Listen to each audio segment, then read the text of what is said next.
செய்திகளை உடனுக்குடன் தெரிந்து கொள்ள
நாங்கள் ரொம்ப கஷ்டப்படுறோம். நாங்கள் எங்கே போகிறது? நாங்கள் எல்லாம் குளிர் நடிகனுக்கு இருந்தோம். வீட்டுக்குள்ளே வந்து தண்ணி நிறைய வந்து நிற்கிது. தண்ணி அவ்வளோ வாட்டோடு வாட்டில் குப்பை நிறைய எக்கச்சக்கமாக உள்ள வந்து வந்துச்சு.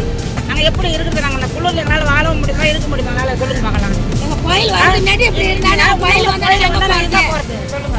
எங்க என்னன்னா ஸ்கூல்ல போய் தங்க சொல்றாங்க. இப்ப பிள்ளைங்கலாம் எடுத்துட்டாங்க. எங்க போய் நாங்கள் இருக்கிறது சொல்லுங்க பார்க்கலாம். குழந்தை குட்டி துணி சண்டை போகிறதா அங்கே மிஞ்சி வாங்க போயிட்டு தான் பார்க்கலாம். நாங்கள் அங்கே போனாலுமே குழந்தைங்கள பாப்போமா, எங்களை பாப்போமா? சொல்லுங்க. எங்களுக்கு ரொம்ப பாதிப்பா இருக்கு. எங்களுக்கு என்ன நடவடிக்கை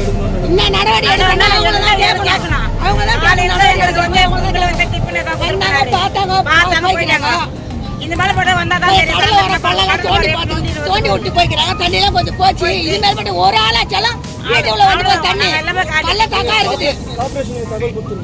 நாங்க யாருக்கு வருவாங்க இங்க வந்து குப்பை எடுக்க வராங்க. சொல்லுங்க நீங்களே தெரியாது. எங்களுக்கு யாருக்கும் இருக்காது. சொல்ல முடியாது. சொல்ல முடியாம என் பிள்ளைங்களை எல்லாம் குழந்தைங்க தான் எல்லாம் சின்ன சின்ன குழந்தைங்களை வச்சுருக்கிறோம். நாங்க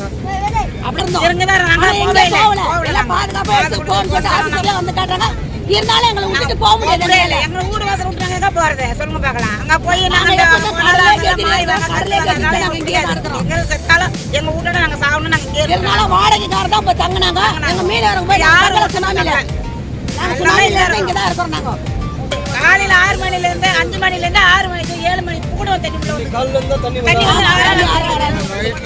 மணில இருந்து வந்து தண்ணி நைட்ல இல்ல விடாக 2 மணில இருந்து தண்ணி வருது.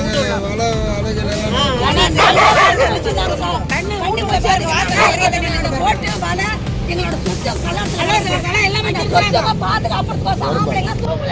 நைட்ல இருந்து உட்காந்துக்கிறாங்க. ஜென்ஸ் போட்டு விட தூங்கல. ஏன்னா எங்களுக்கு போட்டு போச்சு. எங்களால வாங்க முடியாது.